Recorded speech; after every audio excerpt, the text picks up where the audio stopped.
We continue our series on telling our story from the Bible. And like I said, we have already looked at the passage that we're going to be looking at this morning, one of the biggest events in all of Israel's history. In fact, it's one of the biggest events in all of the Bible. It resonates with us. We like that story. In fact, if you look at the basics of that particular story, we see it all around us. I know every once in a while we get reminded of what it must feel like to be redeemed from an oppressive situation when we begin reading on the internet or we see on a television stories of people that have been freed after years of captivity. I think of those women in Cleveland. All of a sudden, somebody's knocking on the door after 7, 8 years being held captive in a house. And we follow those stories and it resonates with us. We feel for those ladies.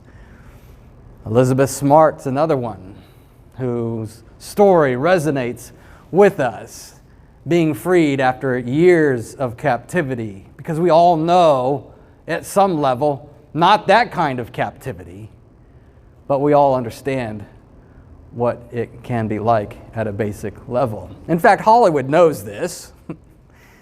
Most of our stories have this in it. Of course, the damsel in distress.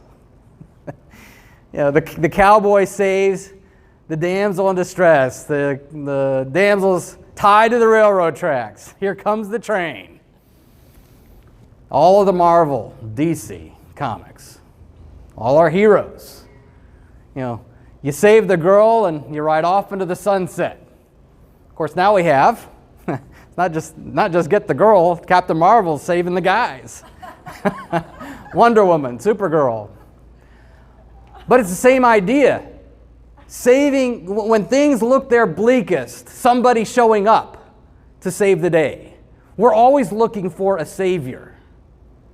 And it appeals to us on the big screen because all of us have something in our lives that we're a slave to, that we wish we could be freed from. And that's our story today because it goes to the basic level. Our basic and most pressing need is found in our story this morning. We've been looking and following this story through the pages of Genesis, the first book of the Bible, and now into Exodus. And last week we looked at a guy named Abraham who was given a promise. He was promised a son. And so when we come into Exodus, this is hundreds and hundreds of years later, we find Abraham gets a son. He has a son, miraculous. Abraham's 100. Sarah's 90. So it's a miracle birth. They have their son. Isaac has a son named Jacob, and Jacob has 12 sons. And one of those sons is named Joseph. He ends up second in command in all of Egypt. They end up in Egypt because of a famine. And there they are for 430 years. And most of that time, they're loving life. Pharaoh, at the time of Joseph, gives them what we now know to be one of the most fertile places in all of the Middle East. the delta of the Nile, the East Delta, is for raising sheep for the 12 sons of Jacob. But they're there and they stay there for 430 years. And what do you think happens in 430 years with all that bountiful blessing? They expand, they multiply. And pretty soon they are one of the largest segments of all of Egypt. And as time goes by, there comes into power somebody that doesn't really care all that much about Israel's history with Egypt. 430 years brings a bit of amnesia. People forget what brought them together. What was once a great relationship between two peoples now goes south. And Pharaoh is thinking to himself, we are going to make the best and make the most of a people that don't belong here. They're going to help our economy. Free labor for us. And Egypt, though, is not simply content to enslave the Israelites. We find in the opening pages of Exodus, this Pharaoh is bent on genocide, throwing the males into the Nile. Living in Egypt becomes a matter of survival. And that becomes the story of Moses. So Israel is now being oppressed. They are now being threatened with genocide. And they haven't forgotten who their God is, and they cry out to God in desperation. And God hears them. And as the story continues in Exodus, then God shows up, just like He showed up for Abram that night. He shows up to Moses on the side of a mountain in a burning bush. The angel of the Lord comes to him in a bush that does not burn up. And he tells Moses, I'm going to end this. We're done. I'm going to pull my people out and lead them back to where they came from, the promised land. I'm going to make good on my promise. He had promised Abraham this is exactly what he was going to do. So God appears in the burning bush. He appoints Moses to lead his people out. And of course, that big night comes. The biggest night in Israel's history. God tells Moses that he is going to visit Egypt that night. And if you're familiar with what goes on in the Passover, that night God says, I'm going to visit Egypt, and if I see blood on the doorpost of the lamb that you're sacrificing for your meal, if I see the blood on the doorpost, the firstborn will live. If I don't, every firstborn in the house, including the firstborn of the animals, they're all going to die. Life for life exchange. The life of the lamb is exchanged for the life of the firstborn. The life exchange becomes Israel's salvation. And this is how God plans to deliver Israel out of Egypt. So midnight comes. And here's how Exodus tells it to us. Now at midnight, the Lord struck every firstborn male in the land of Egypt, from the firstborn of Pharaoh who sat on his throne to the firstborn of the prisoner who was in the dungeon, and every firstborn of the livestock. During the night, Pharaoh got up, he along with all his officials and all the Egyptians, and there was a loud wailing throughout Egypt because there was not a house without someone dead. God does exactly as He said He would do. He visits. The death angel shows up. The firstborn dies. And even Pharaoh loses his firstborn son. And he tells Israel, get out. Get out. About 600,000 men, and if you think about the numbers, it's probably close to 2 million people that night leave Egypt, headed back to Canaan. And God is leading them. The Bible says they head out of Egypt in battle formation. They don't have a whole lot of implements, but they're heading out in battle formation. And this angel of the Lord that appeared to Moses in the burning bush is leading them out with a pillar of fire and a pillar cloud. This is the torch in the fire pot that we looked at last week. The luminescent and brilliant glory of God's presence. He is with His people visibly and physically right there among them, leading them out of Egypt. This is an absolutely spectacular night. But God is not done because neither is Big Bad Pharaoh. We don't know how much time transpires between all these people leaving that east delta of the Nile, whether it was hours or whether it was days. But Pharaoh immediately realizes, we got an economic problem here. He's over his mourning for his firstborn. And he gets his army together and they're going after Israel. Pharaoh no longer mourns for his son. He's now angry, and he is out to not only bring them back, probably out to wipe a lot of them out. Israel, meanwhile, is camped by the Red Sea. They've got up to the Red Sea. God tells Moses, have them stop right here. He does. And pretty soon, the scouts of Israel see what's going on in the distance. And they come back and they tell Moses, hey, you know what? Here comes Pharaoh. And now Israel's pinned between Pharaoh and the Red Sea. And what do you think the people start doing? The very beginning of our passage is an allusion to it. They start complaining. We're stuck. We were better off back there. And if you know anything about the story of Israel, that becomes a running theme, right? But their complaint, again, reaches God. This time, he's not all that happy that he's hearing their complaint. But he tells Moses, here's what's going to happen. While Israel is arranged in battle formation, they are no match for the enemy. But God tells Moses, you all sit tight. I'm going to take care of it. I have this, and he does have this. And what happens next is what we read. It's the stuff of legend, only it's not legend, it really happened. A fact of history. God is going to make sure that there's no mistaking who is responsible for Israel leaving Egypt and being saved to go back to the Promised Land.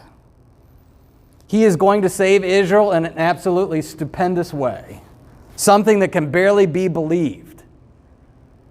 Because only God could do this. And as he says here again and again, and he said throughout this whole episode in Israel's history, Egypt will know that I am God. Over against Pharaoh, who thought he was God, over against all the gods of Egypt. They are going to know, as well as Israel, there's only one God. So after already occurred, the Passover, lamb, the deaths of the firstborn, and Act 2 commences.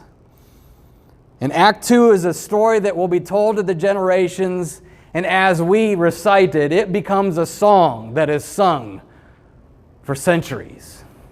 Here's what that part of the story. The angel of God, who was going in front of the Israelite forces, moved and went behind them.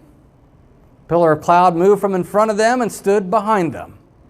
It came between the Egyptian and Israelite forces. There was a cloud and darkness. It lit up the night, and neither group came near the other all night long.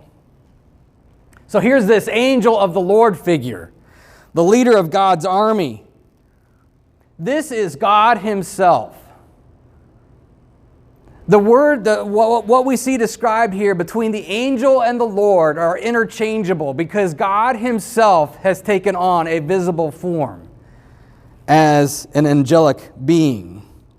And he positions himself in the pillar of fire between Israel and the Egyptian army. The army cannot see Israel.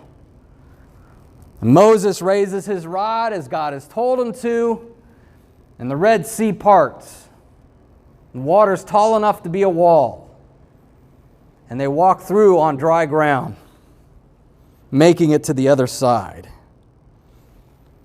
Then we see that the angel of the Lord and that pillar of fire, that cloud moves. And all of a sudden Egypt sees, hey, they're on the other side. Let's go after them.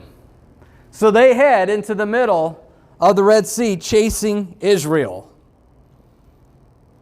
And they all give chase. And the angel of God,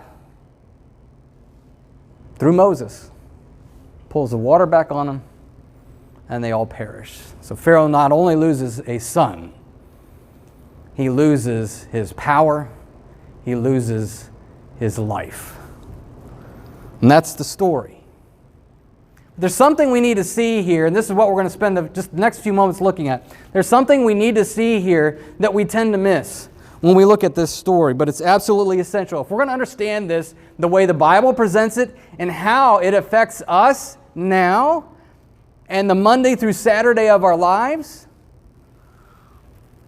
a lot of ink is spilled, even in our children's storybooks, trying to explain just how Israel walks across the Red Sea on dry ground. It's in the storybooks, and if you've seen the Charlton Heston movie, 10 Commandments, you see it there. And it's a big deal. You see Moses, and you see everybody going, and the rod. Happy people walking through the water on dry ground. But we have to ask, are those pictures the thrust of the story? They're a big part of the story, but is that all? You see, our passage today suggests it's not. Not even close. Yes, that is a spectacular miracle. To walk across the Red Sea on dry ground between walls of water. But if that's what we see, we miss the point. I'll even go as far to say that if we simply stop and say, well, the story's about God saving Israel, that is true. Don't get me wrong, that is true. But if we stop the narrative right there, again, we have not seen exactly how we are supposed to see God saving Israel. And I think we do this because we tend to empathize, and certainly we're supposed to see the absolute hopelessness of it all. In fact, that's where the narrative wants us to go. We are supposed to see everything right here as absolutely hopeless. We saw it last week. We've seen it every time we've met together in all of these stories, where whatever's going on in the story, like Abraham last week, in an absolutely hopeless position, and the only person that can do this is God Himself. The only person who is capable of doing anything as far as saving the moment, saving the person, is God. So we emphasize this, or we empathize with this. But you see, this isn't simply Batman or Spider-Man or Wonder Woman coming to save the day. The text is highlighting something else. It's highlighting God Himself in the form of an angel. God told Moses at the burning bush, I have this. I've got this. This is me. I'm going to do this. And He said it the same night as the Passover. And He meant that literally. I am going to show up myself and do it for you. And so that's what we see in this text. Look at the activity language of the passage that we read. This is amazing. The angel of God in Exodus 14. The angel of God moved and went. The pillar of cloud moved and stood behind. The Lord drove the sea back. The Lord looked down from the pillar of fire and cloud. The Lord threw the Egyptian forces into confusion. He caused those chariot wheels to swerve. He made the chariot drivers drive with difficulty. The Lord threw the army into the sea. You see all those action verbs? I mean, here's an English course in the middle of it all, right? Those activity words. This is God working and doing on behalf of His people Himself, personally, visibly, as the angel of the Lord. This right here is a one-man army, a one-man wrecking crew. Israel doesn't lift a finger. They can't. There are people on the run. There's no way they're going to do anything. God does it all. The one-man army. And even the doomed Egyptians are saying, the Lord is fighting for Israel. Let's get out of here. The Lord is fighting. The Egyptians saw it themselves. God, as is His habit in the Old Testament, has taken this angelic form.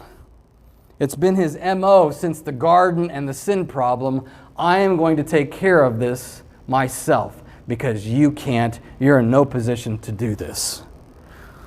So there's no helping God on Israel's part.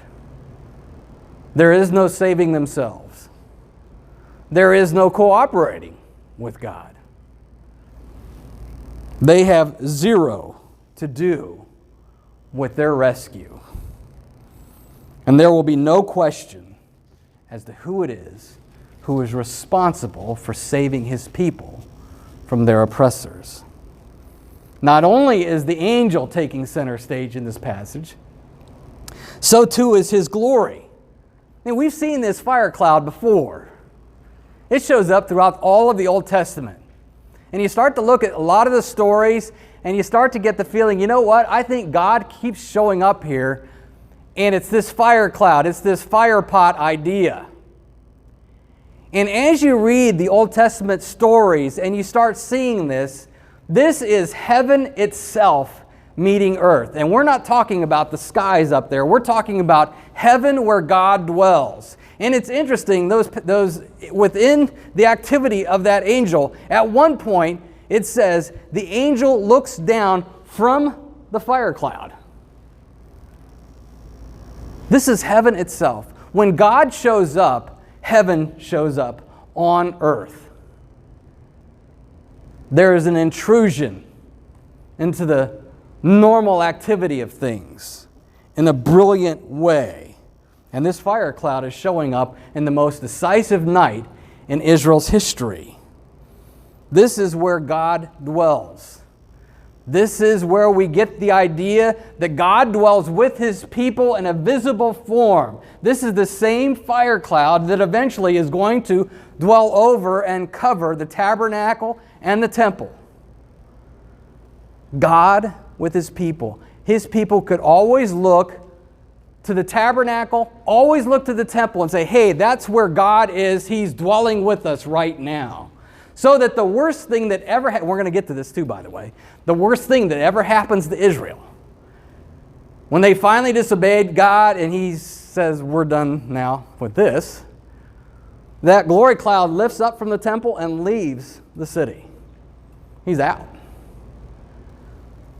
That glory cloud is heaven on earth, God with his people, Emmanuel. The one who fights for Israel is the one who created it all. The one who fights for his people is the one who is always present among his people, Emmanuel. And again, this is the one who promised Abraham, you're going to have a son. And that son becomes thousands and millions of people. And then at the end of this passage, the last thing that we need to see here in this passage is the response of Israel. And again, going back to the story with Abraham. Remember, the torch and fire pot show up. Abraham can't do a thing about it. But in the midst of it all, we're told Abraham believed God and it was counted to him for righteousness. And what do you think happens at the very end of this whole ththing? Here's what it says. That day the Lord saved Israel from the power of the Egyptians, and Israel saw the Egyptians dead on the seashore. And that's an amazing statement, by the way. When Israel saw the great power that the Lord used against the Egyptians, the people feared the Lord and believed in him and in his servant, Moses. God saves his people, and in doing so is aimed at our faith and our belief in him as the only one who can do what we need to have done for us, for our sin and for our salvation. So Abraham, who could not walk to pieces, believes God. It's all he can do. It's counted to him for righteousness. Israel, they can't do anything. They believe in God. No event in the Old Testament is quoted more often than this one, because it is a picture of God's grace. And this picture of grace is moving us to belief and moving us to have faith. By the time we get to the New Testament, we know exactly who this angel of the Lord is. This is none other than God himself, who comes to be a human. John 1:14, we beheld his glory. And who is it? Who is it it's talking about? It's talking about Emmanuel. The Word became flesh.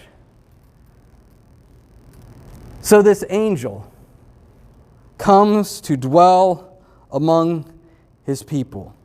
You see, what God is doing for his people that night in the middle of the Red Sea, he is showing us what he is doing for us all of the time in our salvation. The Exodus story is the Old Testament story to show us what it means to be saved from sin. You see, all of us are slaves to sin. We cannot help ourselves. We're all slaves to something. We're all in need of rescue from something. Our sin takes many forms, but we're all in need of deliverance. So this Exodus story is an Old Testament story tied to the New Testament story of who Jesus is and what he has done. And when we read it then, we read, hey, this is what Jesus does for me in saving me from my sin, in saving me from Satan, in saving me from hell. I can go to this story and say that's exactly what he is doing for me and has done for me in his death and in his resurrection. We don't do anything. We don't do anything. We contribute nothing. The only thing we can ever bring to Jesus is our sin. It is. We can't lift a finger. No works, yet Jesus does it all. He does it by himself. But the interesting thing about the New Testament story version of this, Jesus does this. He doesn't come in all of his blazing glory to wipe out the Romans, to wipe out the religious leaders who were the bad guys of his day. No, you know how he fights for us in our salvation? He dies. He dies. The one-man army. The one-man army. I mean, one of the amazing things, if you read the Gospels and you start to trace what Jesus is doing in saving us, is that a lot of the stories, and certainly at the crucifixion story, you get the sense and the way the stories are given to us that Jesus is all by himself. He's all alone. Son of Man has no place to lay his head. He stands in front of Pilate. Everybody has deserted him. Nobody. He is a one-man army coming as a lamb to offer himself for his people, to save his people from sin, death, and hell. He takes our judgment. And that's one of the great pictures about this. In Jesus taking our judgment, he dies the death of an Egyptian. He dies in the water. When we are baptized, we tell that story. We died with Jesus in the water, the old man, our sin.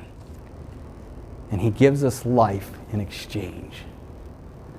That's our story in the story of the Exodus. Jesus dies, and then we walk through dry ground to new life. Let's pray. Jesus, you came and you were the one-man army for us. Not in a blaze of glory, but in meekness. You came and you laid down your life for your people because we couldn't. We can't save ourselves. We don't save ourselves. Thank you for all you have done for us in being our salvation in our Exodus. In your name I pray. Amen. Jesus came to save sinners, to give deliverance. Now, all the pictures of deliverance, again, flow out of this story. Israel being delivered from the Egyptians. And like Israel, we tend to complain. Egypt can look so inviting.